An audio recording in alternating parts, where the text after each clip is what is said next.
ইয়াতে জুবিন গাৰ্গক লৈ অহা হৈছিলে আৰু যিসকলে জুবিন গাৰ্গক দেখা কৰিব নোৱাৰিলে, চুই চাব নোৱাৰিলে, সেইসকলে ইয়াতে এনেকৈ সেৱা যাচিছে। চিঞৰিব মন গৈছে, চিঞৰি চিঞৰি কান্দিব মন গৈছে। আচলতে কি হৈ গ'ল, সকলো কে হৈ গ'ল, সকলো নোহোৱা হৈ গ'ল। সম্পত্তি আমাৰ অসমৰ কাৰণে বিখ্যাত আছিলে, চাহ, কৰ আৰু জুবিন গাৰ্গ। লাহে লাহে সকলোবিলাক নোহোৱা হৈ গৈ আছে। এয়া চাওক, জুবিন প্ৰেমীসকলক কোনো বেৰিকেটে ৰাখিব নোৱাৰে। ভাঙি চিঙি মানুহে মুঠতে কেৱল জুবিন গাৰ্গ চাবলৈ আহিছে। ক'ৰ পাইছে? মৰিগাঁও। ক'ৰ পাইছে? ৰামদিয়া নগাঁও পাইছো।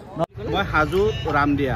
এয়া আমি জুবিন গাৰ্গৰ অন্তিম সময় আমি দেখা কৰিবলৈ আহি আছো। টোলগেট পুৰা খুলি দিছে, কোনো টেক্স দি পেলাই যাব নালাগে। আৰু ইয়াত আমি দেখিবলৈ পাইছো জাগিৰোডৰ পৰা ইয়াত খালি জুবিন গাৰ্গৰ ফটোৱে লগাই থোৱা আছে।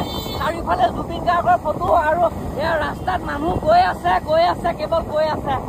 অসমবাসীয়ে মনে প্ৰাণে ভাল পায় আৰু এনেকে ওলাই আহিছে সকলো। আমিও এনেকে ওলাই আহিছো জুবিন গাৰ্গক চাবলৈ। আৰু মোৰ লগত এয়া আছে, এয়া আমি আহি পাই গৈছোহি সোণাপুৰ। এয়া অগণন মানুহ। জুবিন গাৰ্গৰ মৃত্যুত সমগ্ৰ অসমবাসীৰ এক বৃহৎ ক্ষতি, এটা আপুৰুগীয় সম্পদ আমাৰ মাজৰ পৰা হেৰাই গ'ল। আৰু সেই সময়ৰ কাৰণে এবাৰ দেখা কৰিবলৈ এয়া হাজাৰ বিজাৰ মানুহ সোণাপুৰ পাই গ'লোহি। ইয়াত আমি বাইক লৈ আহিছোঁ। প্ৰশাসনে আগৰ পৰা আৰু বাইক যাবলৈ নিদিয়ে, গতিকে ইয়াত আমি বাইকখন থৈ যাব লাগিব। আৰু ইয়াত দেখিছোঁ বহুত হাজাৰ বিজাৰ বাইক। ইয়াত বাইক থ'বলৈ জেগা নাই। ইয়াত চাওক কিমান বাইক, আপুনি ক'ত থ'ব বাইক? আকৌ আমি উভতিহে আহি আছোঁ নগাঁৱৰ ফালে। আমি আকৌ উভতি আহিব লগা হৈছে বাইক থ'বৰ কাৰণে। কোনোমতে জেগা অকণ পাইছোঁ। এইখিনিৰ পৰাও আগলৈ যাবলৈ নিদিয়ে। ইয়াৰ প্ৰশাসনে এইখিনিৰ পৰা বাধা দিছে। ইয়াৰ পৰা আপুনি খোজকাঢ়ি যাব লাগিব। এতিয়া আমি খোজকাঢ়ি গৈ আছোঁ। কি ক'ম, অন্তৰত এসোপামান সুখ লৈ আহিছোঁ। মনৰ মানুহজন অন্তৰত আছে, সেই মানুহজনক এবাৰ দেখা কৰিবলৈ আহিছোঁ। কিজানি দেখা পাওঁৱে সেইটো আশাৰে আহিছোঁ। নীৰ আৰু ময়ো বহুত কষ্টকে ৰাতিপুৱা কাউৰীয়ে কা কৰা আগতেই আমি আহিছোঁ। মানুহে পিয়াহত পানী টুপি খাবৰ কাৰণে ঠায়ে ঠায়ে ইয়াত পানীৰ সুন্দৰ ব্যৱস্থা ইয়াত কৰা। ইয়াতো আপুনি ইচ্ছা কৰিলে ইয়াতো পানী খাব পাৰিব। এয়া শিল্পী জুবিন গাৰ্গক শ্ৰদ্ধা নিবেদন, বিশুদ্ধ খোৱাপানী যোগান। যিহেতু জুবিন গাৰ্গে প্ৰতিখন বিহু মঞ্চতে ধেমালি সুলভভাৱে কৈ থাকে যে মোৰ মৃত্যুত মায়াবিনী বাজিব। আৰু সেয়া চাওক, সিও সেই অন্তিম সময়ত মায়াবিনী গানটোৱে বাজি আছে। এয়া আপোনালোকে শুনক, ৰিণিকি ৰিণিকি হাঁহি আহি আছে। এয়া চাওক, খালাগেনে? একদম চাব নোৱাৰিলো আৰু কি ক'বা? কি ক'ম আৰু, ভাষা নাই ক'বলৈ, একো ভাষা নাই আৰু ক'বলৈ। তাকে সেইবাৰ কাৰণে চালোহি আৰু। জুবিন গাৰ্গ য'তে থাকক তাতে শান্তিত থাকক, আৰু তাৰ পৰাই গোটেই সমগ্ৰ অসমবাসীক সাহস দিয়ক, আশীৰ্বাদ দিয়ক, যাতে আমি এটা শুদ্ধ পথেৰে, শুদ্ধ ৰাস্তাৰে আমাৰ নতুন প্ৰজন্ম, আমাৰ অসমবাসী আগুৱাই গৈ থাকিব পাৰে। কি ক'বা? আজি শেষ হৈ গ'ল, আজি একেবাৰে শেষ হ'ল। ইয়াৰ পিছত জুবিন গাৰ্গ কোনো দেখা নাপায়। এয়া চাওক, ৰাইজে তাত গৈ চাবগৈ নোৱাৰে কাৰণে ইয়াত স্ক্ৰীণত দেখুৱাৰ ব্যৱস্থা কৰিছে। ইয়াত চাওক কিমান মানুহ। এয়া আমি কোনোমতে খোজকাঢ়ি আহি জুবিন গাৰ্গৰ য'ত শেষ কামখিনি সম্পন্ন হ'ব তাত পাইছোহি। এয়া চাওক, ক্ৰমান্বয়ে ওচৰলৈ গৈ আছোঁ। ইটো পিছৰ সিটো বেৰিকেড দি থৈছে।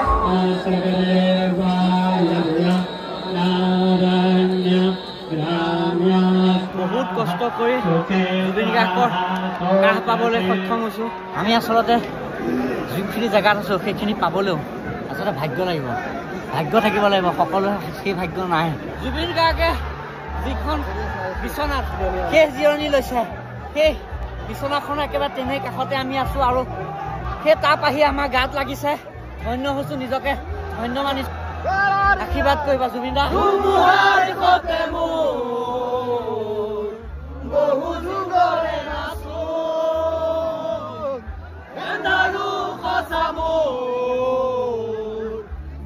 বহুত কষ্টকে দাদা ওচৰলৈ আহিছোঁ। বহুত ভাল পাওঁ। আই লাভ ইউ জুবিন দা।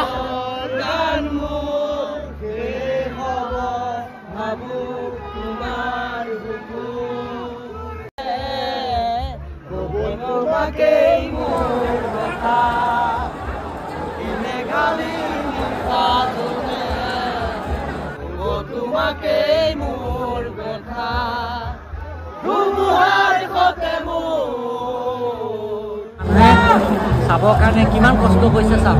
এয়া চাওক, এয়া চাওক, এয়া কিমান বেছি ভাল পালে জুবিন গাৰ্গক শেষবাৰৰ কাৰণে চাবলৈ এনেকৈ গছত বগাই যাব পাৰে চাওক।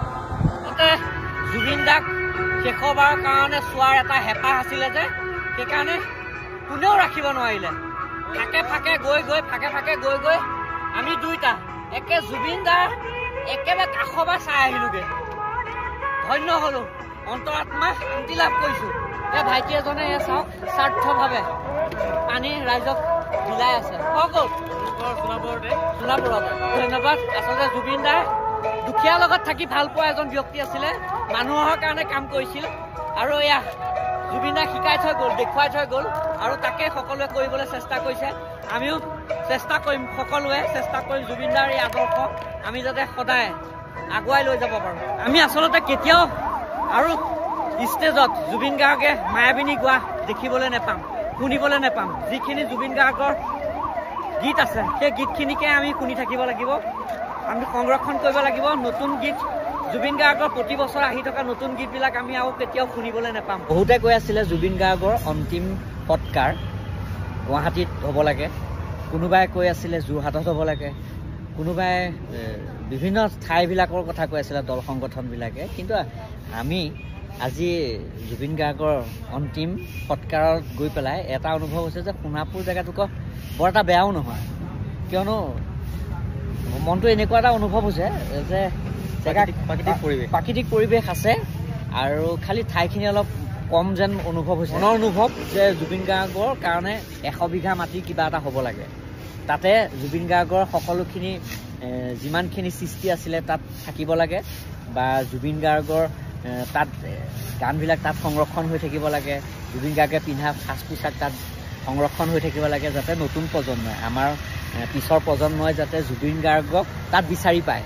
আমি যাতে ক'ব লগা নহয়, তালৈ গ'লেই সকলোখিনি পাই যায়, তেনেকুৱা এটা পৰিৱেশ সৃষ্টি কৰিব লাগে। জুবিন গাৰ্গৰ সমাধিত সোমাই যোৱাৰ পিছত যাতে সেই জুবিন গাৰ্গক আমি বিচাৰি পাওঁ। মানে আপোনাৰ মনটো বেয়া লাগিছে, আপুনি জুবিন গাৰ্গৰ সেই সমাধিলৈ গ'লে আপুনি জুবিন গাৰ্গক বিচাৰি পায়, বা জুবিন গাৰ্গৰ লগত আপুনি নিজেই অন্তৰে কথা পাতিব পাৰে, তেনেকুৱা এটা তাত জীয়াই আছে অনুভৱ হয়। তাতে এখন ধৰি লওক সংগীতৰ বিদ্যালয় হওক, সংগীতৰ এখন কলেজ হওক, বা তাৰ ভিতৰতে বিভিন্ন ধৰণৰ গছ গছনি থাকক, তেনেকুৱা এটা পৰিৱেশ সৃষ্টি কৰিব পাৰিলে আমি জুবিন দাক সদায় আমি আমাৰ মাজত জীয়াই ৰাখিব পাৰিম।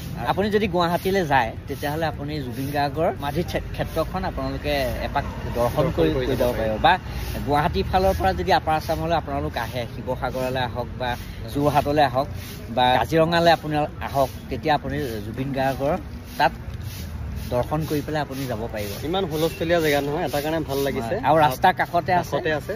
আপোনালোকে গাড়ীখন লাহেকৈ পাৰ্ক কৰি তাত 10 মিনিট সময় অন্ততঃ জীয়াই আহিব পাৰিব।